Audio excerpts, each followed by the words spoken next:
इस पेज को मैंने क्या किया, इस तरह से मोड़ दिया, ठीक है।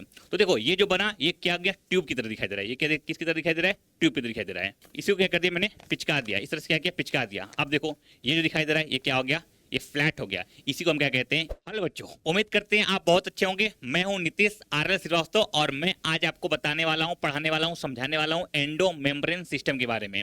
तो सबसे पहले हम बात करेंगे कि ये एंडो मेम्ब्रेन सिस्टम क्या होता है, इसके कौन कौन से कंपोजिशन होते हैं और इसकी फंक्शन क्या होती है और ये जर्ल प्रोसेस क्या होता है या जर्ल किस टर्म का नाम है। तो आज हम बात करेंगे एंडो मेम्ब्रेन सिस्टम के बारे में।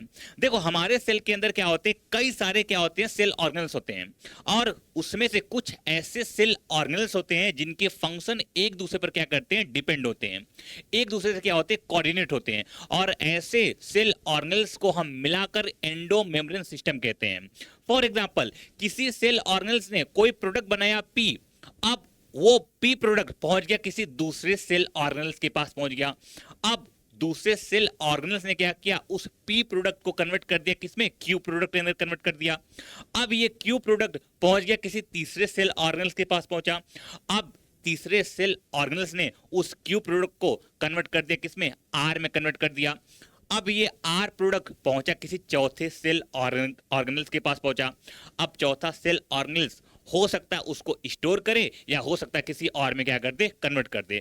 तो आप यहां पर देख सकते हो कि ये चारों ऑर्गेनल्स मिलकर एक ही प्रोडक्ट को क्या कर रहे हैं, चेंज कर रहे हैं, स्टोर कर रहे हैं। और इस वजह से इन चारों को हम मिलाकर एंडो मेम्ब्रेन सिस्टम का पार्ट मानते हैं। फॉर एग्जाम्पल मैं आपको समझाता हूं। देखो यहां पर क्या होता है, ईआर होता है। ईआर एंडोप्लाज्मिक रेटिकुलम एक सेल ऑर्गेनल्स होता है। ये कुछ प्रोडक्ट बनाता है, मान लो ये कोई प्रोटीन ये बनाया या कोई लिपिड बनाया। अब ये प्रोटीन या लिपिड मॉडिफाइड कहां पर होता है, ये होता है गोल्गी बॉडी के अंदर होता है। कहां होता है, गोल्गी बॉडी के अंदर होता है। अब गोल्गी बॉडी इसको क्या करता है, मॉडिफाइड करता है। क्या करता है, इसको मॉडिफाइड करता है और क्या करता है, उसको वेसाइकल्स में क्या करता है, पैक करता है। अब हो सकता है कि इस ईआर ने कुछ ऐसे हाइड्रोलिटिक एंजाइम बनाए हो, तो जीबी उसको क्या करेगा, पैक करेगा, उसको मॉडिफाइड करेगा और पैक करके क्या बना देगा, उसका लाइसोसोम बना देगा। क्या बना देगा, उसका लाइसोसोम बना देगा। बात समझ में आ गया। तो आप देख सकते हो कि यहां पर तीन सेल ऑर्गेनल्स एक दूसरे पर क्या है, डिपेंड है। इस वजह से हम क्या कहते हैं, इनको एंडो मेम्ब्रेन सिस्टम कहते हैं। अकॉर्डिंग एनसीईआरटी कहती है कि endoplasmic reticulum, Golgi body, lysosome और वैक्यूल ये आपके क्या होते हैं, एंडो मेम्ब्रेन सिस्टम के पार्ट होते हैं, क्योंकि इनके फंक्शन क्या होते हैं, कोऑर्डिनेट होते हैं। एनसीईआरटी ये भी कहती है कि माइटोकॉन्ड्रिया, पेरोक्सिसोम और क्लोरोप्लास्ट को हम एंडो मेम्ब्रेन सिस्टम का पार्ट नहीं मानते हैं, क्योंकि इनके फंक्शन कोऑर्डिनेट नहीं होते हैं अकॉर्डिंग एनसीईआरटी। बात समझ में आ गया। अब हम बात करेंगे कि ये एंडो मेम्ब्रेन सिस्टम काम कैसे करता है, इसके वर्किंग को हम समझने की कोशिश करेंगे। तो आइए इस चीज को समझते हैं। सबसे पहले मैं यहां पर एक सेल को ड्रॉ करूंगा, ठीक है। देखो ध्यान से, देखो ये हमारा एक क्या है, एक सेल है। मैं मान लेता हूं एक हमारा क्या, एक सेल है। अब देखो सेल के सेंटर में क्या होगा, सेल के सेंटर में क्या होगा, मैं यहां पर बना लेता हूं क्या, न्यूक्लियस। क्या बना लेता हूं यहां पर, एक न्यूक्लियस, प्यारा सा मासूम सा मैं यहां पर बना दिया क्या, न्यूक्लियस बना दिया। अब इस न्यूक्लियस के चारों तरफ मैं बना दिया क्या, एक न्यूक्लियस के आउटर मेम्ब्रेन पर मैं एक फ्लैट स्ट्रक्चर बना दिया कुछ इस तरह से।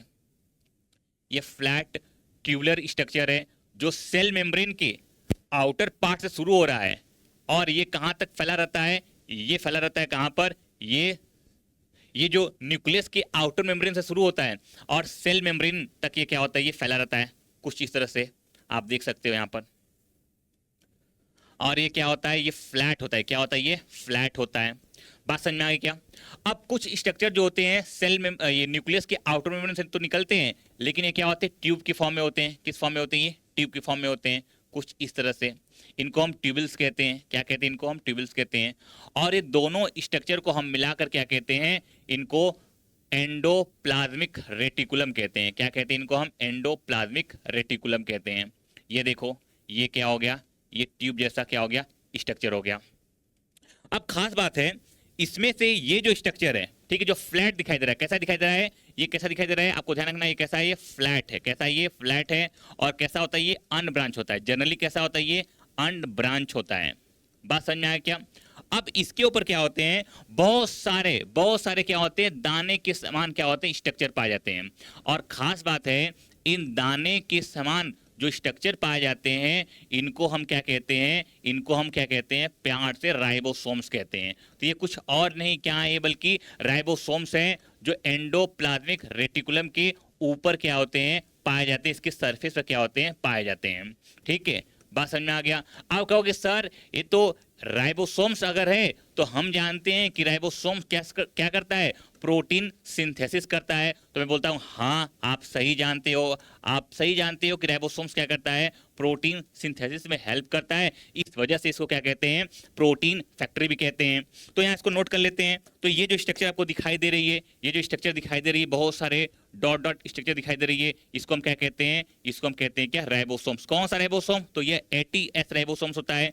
एक यूकैरियोटिक राइबोसोम्स होता है, जो क्या करता है, प्रोटीन सिंथेसिस में क्या करता है, हेल्प करता है। अब आपको ध्यान रखना है, ये दोनों जो न्यूक्लियस के आउटर मेम्ब्रेन से क्या हो रहे हैं, निकल रहे हैं, न्यूक्लियस की आउटर मेम्ब्रेन से क्या हो रहे हैं, ये निकल रहे हैं और सेल मेम्ब्रेन तक फैले हुए हैं। इन दोनों टीनी ट्यूबुलर स्ट्रक्चर को हम क्या कहते हैं, एंडोप्लाज्मिक रेटिकुलम कहते हैं। अब आप देख सकते हो कि एंडोप्लाज्मिक रेटिकुलम दो तरह की यहां दिखाई दे रही है, एक जो कैसी है, फ्लैट है और अनब्रांच है। ठीक है, इसको हम क्या कहते हैं, इसको हम प्यार से क्या कहते हैं, सिस्टर्नी कहते हैं। इसको हम क्या कहते हैं, प्यार से सिस्टर्नी कहते हैं। इसको हम क्या कहते हैं, सिस्टर्नी कहते हैं। इसको हम प्यार से क्या कहते हैं, सिस्टर्नी कहते हैं। और ये जो आपको दिखाई दे रही है, ट्यूब के फॉर्म में दिखाई दे रही है, यहाँ पर ये जो ट्यूब के फॉर्म में दिखाई दे रही है, इसको हम क्या कहते हैं, ट्यूबल्स कहते हैं। इसको हम क्या कहते हैं, ट्यूबल्स कहते हैं। और आप साफ साफ देख सकते हो कि जो फ्लैट स्ट्रक्चर है, जो अनब्रांच है, जिसको हम सिस्टर्नी कह रहे हैं, यहाँ पर आपको राइबोसोम्स दिखाई दे रहे हैं। ठीक है, जबकि ये जो ट्यूबल्स स्ट्रक्चर है, यहाँ पर कोई राइबोसोम्स दिखाई नहीं दे रहे हैं। अब राइबोसोम्स होने की वजह से ये जो सिस्टर्नी होता है, ये थोड़ी सी रफ हो जाता है। कैसा हो जाता है, रफ हो जाता है। इस वजह से इस वजह से इस एंडोप्लाज्मिक रेटिकुलम को हम क्या कहते हैं, इस वजह से इस एंडोप्लाज्मिक रेटिकुलम को क्या कहते हैं, रफ। क्या कहते हैं इसको हम, रफ ईआर कहते हैं, रफ एंडोप्लाज्मिक रेटिकुलम कहते हैं। और यहाँ पर कोई राइबोसोम्स नहीं है, यहाँ पर कोई राइबोसोम्स नहीं है। इस वजह से इसको हम क्या कहते हैं, इस वजह से इसको हम क्या कहते हैं, स्मूथ। क्या कहते हैं इसको हम, स्मूथ एंडोप्लाज्मिक रेटिकुलम कहते हैं। क्या कहते हैं इसको, स्मूथ एंडोप्लाज्मिक रेटिकुलम कहते हैं। यहां तक पूरी बात समझ में आई क्या? आप देखो ध्यान से, ये सिस्टर्नी और ट्यूबल्स में अंतर क्या होता है मैं आपको समझाता हूं। देखो ध्यान से, सिस्टर्नी और ट्यूबल्स में अंतर क्या होता है। मान लो ये एक पेज है, ठीक है, तो इस पेज को अगर मैं इस तरह से मोड़ दिया, ठीक है, बात समझ में आ गया, इस तरह से मोड़ दिया, तो ये आपको क्या हो गया, ये जो दिखाई दे रहा है, इस तरह से अगर मैं इस पेज को लिया, ठीक है, मान लो पेज है, ठीक है, इस पेज को मैंने क्या किया, इस तरह से मोड़ दिया, ठीक है, तो देखो ये जो बना, ये क्या गया, ट्यूब की तरह दिखाई दे रहा है। ये क्या, किसकी तरह दिखाई दे रहा है, ट्यूब की तरह दिखाई दे रहा है। बात समझ में आ गया? ओके, अब इसी को आप क्या कर दिया मैंने, इसी को क्या कर दिया मैंने, पिचका दिया। इस तरह से क्या किया, पिचका दिया। अब देखो ये जो दिखाई दे रहा है, ये क्या हो गया, ये फ्लैट हो गया। इसी को हम क्या कहते हैं, इसी को हम सिस्टर्नी कहते हैं। तो अगर ऐसा रहेगा तो क्या होगा, ये ट्यूबल्स हो जाएगा, और अगर ऐसा रहेगा तो क्या हो जाएगा, ये फ्लैट हो जाएगा। इसको हम सिस्टर्नी कहेंगे, ठीक है। अब मुझे बताओ सरफेस एरिया किसकी ज्यादा होगी, इसकी सरफेस एरिया ज्यादा है, ये ट्यूब है इसकी सरफेस एरिया ज्यादा है, या जो ये फ्लैट है इसकी सरफेस एरिया ज्यादा है? आपको कि सर जो फ्लैट है उसकी सरफेस एरिया ज्यादा है, क्योंकि ये सरफेस ज्यादा कवर करेगा। बात वही सही है, ठीक है। तो आपको ध्यान क्या रखना है, आपको ध्यान क्या रखना है, इसकी सरफेस एरिया क्या होती है, सिस्टर्नी की क्या होती है, सरफेस एरिया ज्यादा होती है एज कंपेयर टू ट्यूबल्स। अब ओके सर, सरफेस एरिया ज्यादा होने से क्या मतलब है, देखो ध्यान से, सरफेस एरिया ज्यादा होगा तो यहाँ पर राइबोसोम्स क्या होंगे, राइबोसोम्स का अटैचमेंट ज्यादा होगा। ज्यादा से ज्यादा राइबोसोम्स क्या होंगे, वहां पर अटैच्ड होंगे, और जितना ज्यादा राइबोसोम्स अटैच होंगे, आपने ही कहा था कि सर राइबोसोम्स प्रोटीन सिंथेसिस करता है, तो ज्यादा से ज्यादा राइबोसोम्स अगर उनको अटैच होंगे, ज्यादा से ज्यादा राइबोसोम्स को अगर रहने की जगह मिलेगा, तो ज्यादा से ज्यादा क्या होगा, प्रोटीन का सिंथेसिस होगा। बात समझ में आ गई क्या? तो अभी तक हमने क्या बात किया, अभी तक हमने आपको क्या समझाया, अभी तक हमने आपको 2 पॉइंट समझाया। क्या समझाया? देखो मैंने समझाया कि ये जो आपको अंदर दिखाई दे रहा है, ये क्या है, एक न्यूक्लियस है। ये क्या है, एक न्यूक्लियस दिखाई दे रहा है। बात समझ में आया क्या? मैंने आपको बताया कि जो न्यूक्लियस होती है, उसके आउटर मेम्ब्रेन से, उसके आउटर मेम्ब्रेन से, किसके आउटर मेम्ब्रेन से, न्यूक्लियस के आउटर मेम्ब्रेन से क्या होती है, एक ट्यूबुलर स्ट्रक्चर निकलती है, जो न्यूक्लियर के आउटर मेम्ब्रेन से लेकर सेल मेम्ब्रेन तक क्या होती है, फैली रहती है। बात समझ में आ गया। इसी को हम क्या कहते हैं, न्यूक्लियर की आउटर मेम्ब्रेन से निकली और सेल मेम्ब्रेन तक क्या होती है, फैली रहती है। इसी को हम क्या कहते हैं, एंडोप्लाज्मिक रेटिकुलम कहते हैं। अब आप साफ साफ देख रहे हो कि एंडोप्लाज्मिक रेटिकुलम दो टाइप की हैं।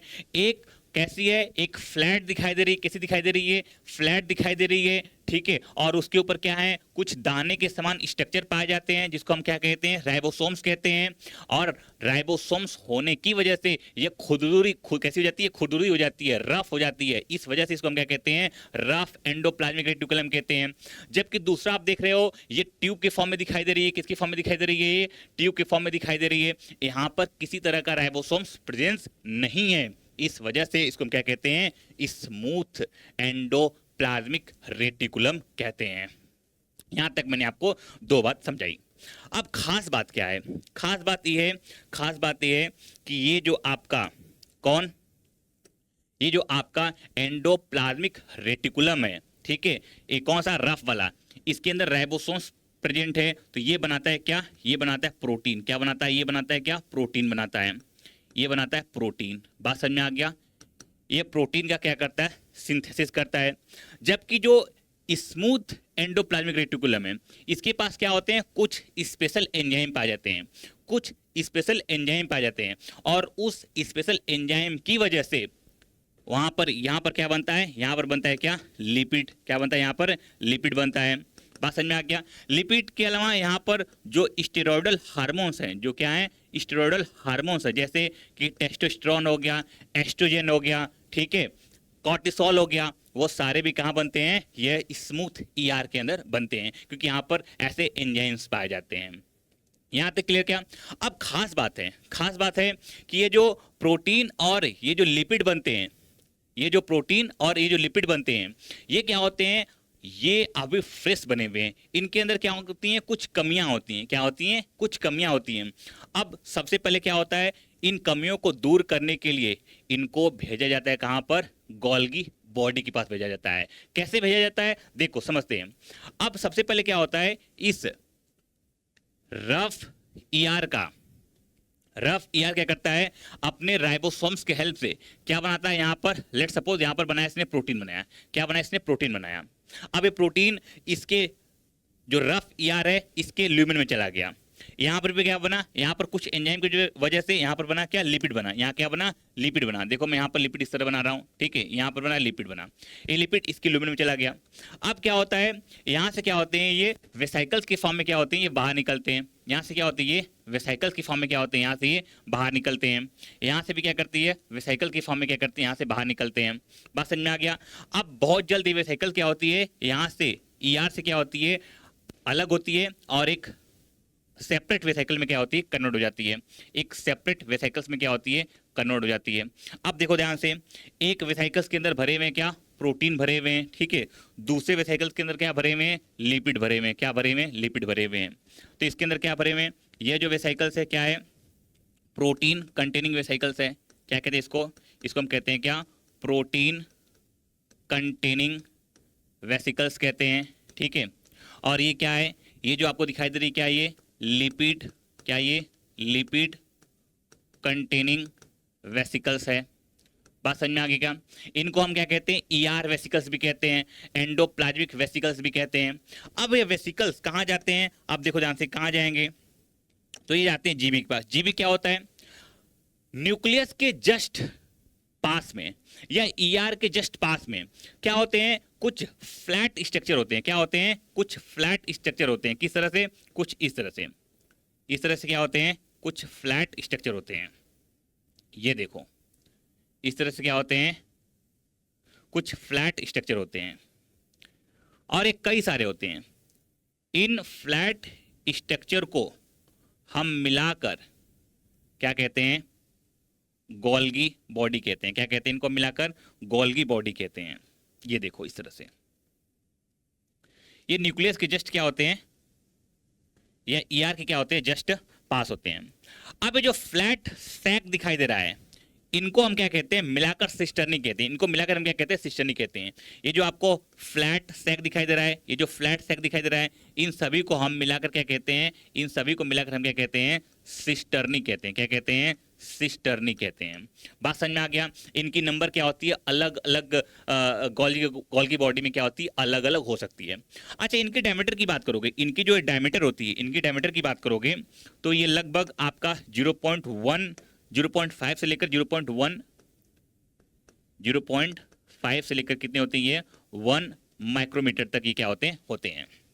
ये फ्लैट सैक सिस्टर्नी हो गया। अब क्या होता है, यहीं से क्या होते हैं, कुछ ट्यूब लाइक स्ट्रक्चर भी निकलते हैं। यहीं से क्या होते हैं, इस तरह से क्या होते हैं, कुछ ट्यूब लाइक स्ट्रक्चर भी क्या होते हैं, यहाँ से निकलते हैं, कुछ इस तरह से। यहाँ से क्या होते हैं, कुछ ट्यूब लाइक स्ट्रक्चर भी क्या होते हैं, यहाँ से अराइज होते हैं।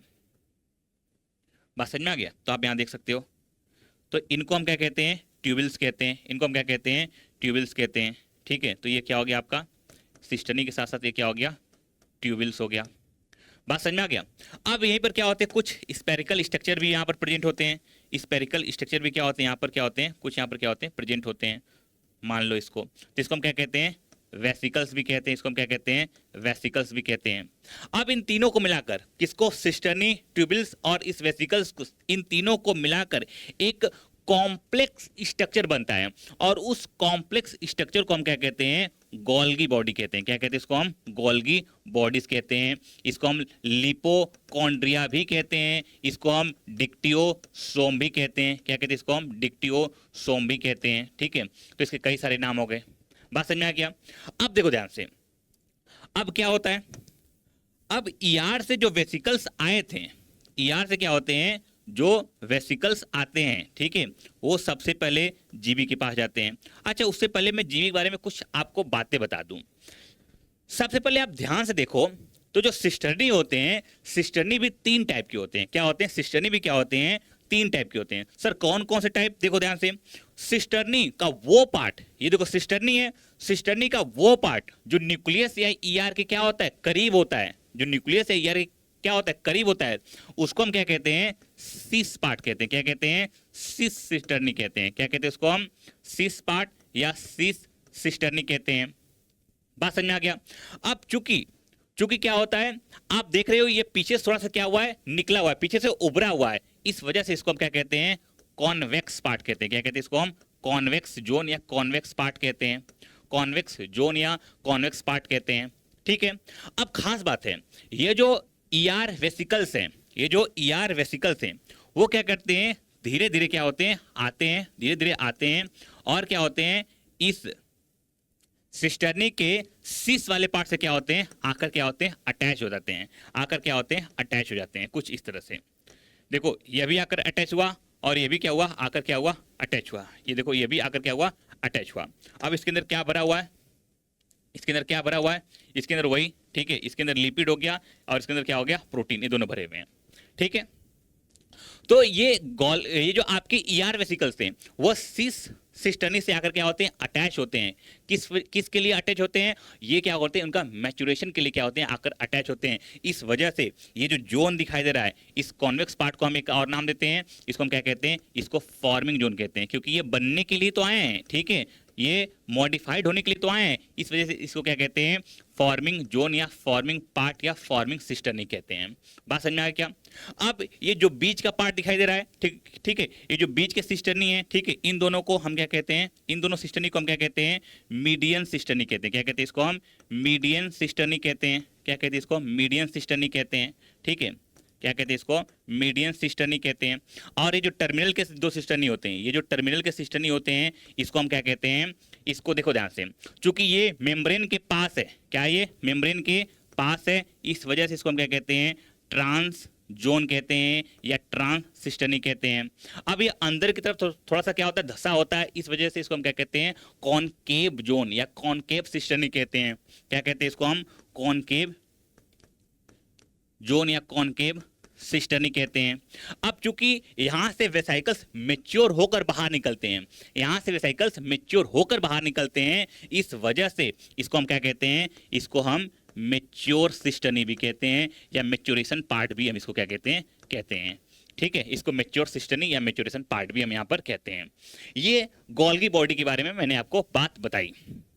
अब आपको ध्यान रखने हैं, ये जो सिस्टर्नी है, ये क्या होते हैं, जो तीनों सिस्टर्नी मैंने आपको बताया, सिस वाला सिस्टर्नी बताया, मीडियन सिस्टर्नी बताया और जो ट्रांस सिस्टर्नी बताया, ये आपस में क्या होते हैं, बिल्कुल अलग अलग होते हैं।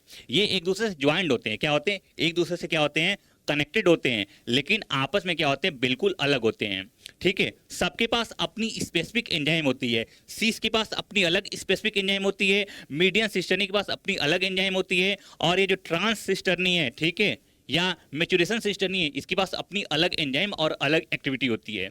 इस वजह से हम क्या कहते हैं कि ये सिस्टर्नी जो होते हैं आपस में इंटरलिंक तो होते हैं, लेकिन इनके फंक्शन क्या होते हैं, इनके एंजाइम क्या होते हैं, अलग अलग होते हैं। ये चीजें आपको ध्यान रखनी होगी। आप देखो क्या होता है, अब ये जो ईआर वेसिकल्स हैं, ठीक है, जो लिपिड बनने वाले थे और जो प्रोटीन बनने वाले थे, ये दोनों आकर कहाँ फ्यूज हो गए, गोल्गी बॉडी के सिस वाले पार्ट पर क्या हो गए, आकर फ्यूज हो गए, और अपने कंटेंट को, इनके पास जो कंटेंट था, जो प्रोटीन और लिपिड था, उसको इस सिस्टर्नी के ल्यूमेन के अंदर क्या किए, ये छोड़ दिए, ल्यूमेन के अंदर क्या किए, छोड़ दिए। अब सिस्टर्नी के ल्यूमेन से वो कंटेंट, प्रोटीन और लिपिड, एक सिस्टर्नी से दूसरे सिस्टर्नी, दूसरे से तीसरे, तीसरे से चौथे में क्या होता है, पास होता चला जाता है। और जैसे जैसे ये पास होता चला जाता है, इसकी क्या होती है, फोल्डिंग होती है। क्या होती है इसकी, फोल्डिंग होती है। और क्या होता है, इसके अंदर हम ग्लाइको पार्ट क्या करते हैं, इसके अंदर ऐड कर देते हैं। तो सबसे पहले इसकी क्या होगी, फोल्डिंग होगी, और फोल्डिंग होने के साथ साथ इसमें हम क्या करते हैं, इसके अंदर हम ग्लाइको पार्ट ऐड कर देते हैं। अगर प्रोटीन होता है तो उसके अंदर अगर ग्लाइको या कार्ब ऐड करते हैं तो ग्लाइको प्रोटीन बन जाता है। अगर लिपिड होता है उसके अंदर अगर प्रोटीन या कार्ब ऐड करते हैं तो ग्लाइको लिपिड बन जाता है। बात समझ में आ गई क्या? तो हम यहाँ पर क्या करते हैं, इस लिपिड और प्रोटीन का क्या करते हैं, मैच्योरेशन करते हैं। और मैच्योरेशन करने के बाद हम क्या करते हैं, यहाँ से इनको क्या करते हैं, बाहर निकालते हैं। ये देखो यहाँ से क्या हुई, बाहर निकले। बात समझ में आ गई क्या? तो इसके अंदर क्या है, इसके अंदर हमारा प्रोटीन है जो अब मेच्योर हो चुका है, और इसके अंदर हमारा लिपिड है जो मेच्योर हो चुका है। कुछ देर बाद क्या होते हैं, ये बाहर निकलते हैं। ये देखो वेसाइकल्स में क्या हुई है, बाहर आ गए हैं, बाहर आ चुके हैं, मेच्योर होकर क्या हो चुके हैं, बाहर आ चुके हैं। और इसके अंदर हमारा कंटेंट, ठीक है, क्या है, इसके अंदर लिपिड है, इसके अंदर क्या है, प्रोटीन है। बात समझ आ चुका है क्या? अब इस वेसाइकल को हम क्या कहते हैं, इस वेसाइकल, दोनों वेसाइकल को हम क्या कहते हैं, गोल्गियन वेसाइकल कहते हैं। क्या कहते हैं इसको हम, गोल्जियन वेसाइकल्स कहते हैं। क्या कहते हैं इसको हम, गोल्जियन वेसिकल्स कहते हैं। अब ये पूरी तरह से क्या हो चुके हैं, ये मेच्योर हो चुके हैं, पूरी तरह से क्या हो चुके हैं, मेच्योर हो चुके हैं। अब देखो गोल्गी बॉडी ने क्या काम किया, गोल्गी बॉडी ने दो काम किया अभी तक। क्या काम किया कि ईआर से, एंडोप्लाज्मिक रेटिकुलम से इसने मटेरियल मतलब प्रोटीन और लिपिड को लिया, उसका मॉडिफिकेशन किया। क्या किया, उसका मॉडिफिकेशन किया, उसका फोल्डिंग किया, मॉडिफिकेशन किया, उसके अंदर ग्लाइको पार्ट ऐड किया। बात समझ में आ गया? इसके अलावा मॉडिफिकेशन करने के साथ साथ उनको क्या किया, इसने एक वेसिकल्स में, एक पैकेट में क्या किया, बंद किया। एक वेसिकल्स एक पैकेट में क्या किया, बंद किया। बात समझ में आ गया? अब देखो ध्यान से, अब गोल्गी बॉडी डिसाइड करता है कि इन वेसिकल्स को भेजना कहाँ है, इन वेसिकल्स को भेजना कहाँ है। अब दो वजह हो सकती है, दो रास्ते हो सकते हैं। या तो इन वेसिकल्स का यूज क्या हो, बाहर हो, क्या हो, यूज इनका बाहर हो। अगर बाहर यूज इन वेसिकल्स का होगा तो उसको हम कहते हैं क्या, एक्स्ट्रा सेलुलर टारगेट कहते हैं। हम इसको क्या कहते हैं, एक्स्ट्रा सेलुलर टारगेट कहते हैं। क्या कहते हैं, एक्स्ट्रा सेलुलर टारगेट कहते हैं। अब हो सकता है, कैसे से एग्जांपल हो सकता है कि इस वेसिकल के अंदर कोई एंजाइम भरे हों, कोई हार्मोन्स भरे हों, तो बाहर तो निकलना पड़ेगा ना, इनका यूज तो बाहर होगा, टारगेट सेल पर होगा। बात समझ में आ गया? तो इसको हम क्या कहेंगे, एक्स्ट्रा सेलुलर टारगेट कहेंगे। ठीक है क्या? हो सकता है कि इन लिपिड और प्रोटीन का यूज क्या हो, अंदर ही हो, सेल के अंदर ही हो, तो उसको हम क्या कहते हैं, इंट्रा सेलुलर टारगेट कहेंगे। क्या कहेंगे उसको हम, इंट्रा सेलुलर टारगेट कहेंगे। अब बात होती है कि सर ये अंदर कैसे यूज होंगे। अरे आपको ध्यान रखना है कि क्या प्रोटीन और लिपिड ही तो हैं, और हमारी सेल के अंदर जितने सेल मेम्ब्रेन हैं, चाहे ऑर्गेनेल्स के हों या किसी के हों, प्रोटीन और लिपिड के तो बने ही होते हैं। तो हो सकता है वह वहाँ यूज हो जाए, हो सकता है वह किसी एनर्जी में, एटीपी प्रोडक्शन में चले जाए, तो कुछ भी यूज हो सकता है। बात समझ में आ गया? हाँ, लेकिन आपको इतना ध्यान रखना है, अगर सेल के बाहर यूज होंगे तो उसको हम क्या कहेंगे, एक्स्ट्रा सेलुलर टारगेट कहेंगे। अगर सेल के अंदर यूज होंगे तो उसको हम इंट्रा सेलुलर टारगेट कहेंगे। यहां तक पूरी बात क्लियर क्या? यहां तक पूरी बात क्लियर क्या? तो देखो ध्यान से, हमने जीवी के कुछ फंक्शन के बारे में बात किया। क्या क्या फंक्शन के बारे में बात किया? देखो पहला जीवी का फंक्शन क्या हो गया, तो जीवी के फंक्शन को कहीं हम इधर नोट कर लेते हैं। ठीक है, जीवी के फंक्शन को हम कहीं इधर नोट कर लेते हैं। किसी फंक्शन को, जीबी के फंक्शन को, ठीक है, यहां देखते हैं function of Golgi body, function of Golgi bodies. देखो क्या फंक्शन है गोल्गी बॉडी का। देखो पहला फंक्शन का क्या हो गया, पहला काम इनका क्या हो गया कि ये मॉडिफिकेशन करेंगे। क्या करेंगे, ये मॉडिफिकेशन करेंगे। किसका मॉडिफिकेशन करेंगे, तो आपको ध्यान रखना है क्या, ये क्या करेंगे, मॉडिफिकेशन करेंगे, ठीक है। अरे किसका मॉडिफिकेशन करेंगे, तो मैंने बताया ये लिपिड का मॉडिफिकेशन करेंगे। ये किसका मॉडिफिकेशन करेंगे, प्रोटीन का क्या करेंगे, मॉडिफिकेशन करेंगे। बात समझ में आ गई क्या। दूसरे फंक्शन की बात करते हैं। इनका दूसरा फंक्शन क्या है, दूसरा फंक्शन है क्या, पैकिंग करने का। क्या करते हैं, पैकिंग करते हैं। किस फॉर्म में करते हैं, packing in form of vesicles, ठीक है, packing in form of vesicles, ठीक है। ये क्या करते हैं, लिपिड और प्रोटीन को क्या करते हैं, ये वेसिकल्स के अंदर क्या करते हैं, पैक करते हैं। वेसिकल्स के अंदर क्या करते हैं, उसको पैक करते हैं। तीसरा काम क्या, देखो ध्यान से, तीसरा काम क्या, अब ये क्या कर रहे हैं, ये प्रोटीन और लिपिड मैक्रोमोलेक्यूल के अंदर आते हैं। बात समझ में आ गई क्या। अब ये इन मैक्रोमोलेक्यूल को क्या कर रहे हैं, मैक्रोमोलेक्यूल को क्या कर रहे हैं, ये सेल के बाहर भेज रहे हैं, या हो सकता है सेल के अंदर क्या करें, इसका यूटिलाइजेशन कर रहे हैं। तो कहने का मतलब है ये मैक्रोमोलेक्यूल को गाइड कर रहे होते हैं कि तुम्हें सेल के बाहर भी जाना हो सकता है या सेल के अंदर जाना भी हो सकता है। इसका मतलब ये गाइड कर रहे होते हैं। जब गाइड कर रहे होते हैं, किसको गाइड कर रही है, मैक्रोमोलेक्यूल को गाइड कर रहे हैं। इस वजह से इसको हम क्या कहते हैं, डायरेक्टर कहते हैं। क्या कहते हैं इसको हम, डायरेक्टर कहते हैं। क्या कहते हैं, डायरेक्टर ऑफ मैक्रोमोलेक्यूल कहते हैं। क्या कहते हैं इनको हम, director of macromolecule of cell कहते हैं। किसको, जीवी को। क्यों कहते हैं, क्योंकि यही डिसाइड करते हैं कि ये मैक्रोमोलेक्यूल लिपिड और प्रोटीन जाएंगे कहां पर, सेल के अंदर यूज होंगे या सेल के बाहर यूज होंगे, ठीक है। Just like a traffic police. अब क्या होता है, ट्रैफिक पुलिस क्या होता है, चौराहे पर खड़ा होता है और वो डिसाइड करता है कि ट्रैफिक किधर की तरफ जाएगा, वो डिसाइड करता है ट्रैफिक किधर की तरफ जाएगा। इस वजह से इसको हम क्या कहते हैं, डायरेक्टर ऑफ मैक्रोमोलेक्यूल कहते हैं, या एक नाम और कह सकते हैं इसको, क्या कहते हैं इसको, ट्रैफिक पुलिसमैन कहते हैं। क्या कहते हैं इसको हम, ट्रैफिक पुलिसमैन कहते हैं। किसका, सेल का, ट्रैफिक पुलिसमैन ऑफ सेल। अब बात समझो ध्यान से। अब देखो ईआर ने प्रोडक्ट बनाया और उस प्रोडक्ट को जीवी क्या करता है, पैक करता है, मॉडिफाइड करता है और उसको कहां भेजता है, टारगेट के पास भेजता है। अगर तुम देखो, मान के चलो ईआर यहां पर है, ठीक है, और यहां पर कोई टारगेट है, यहां पर क्या है, कोई टारगेट है।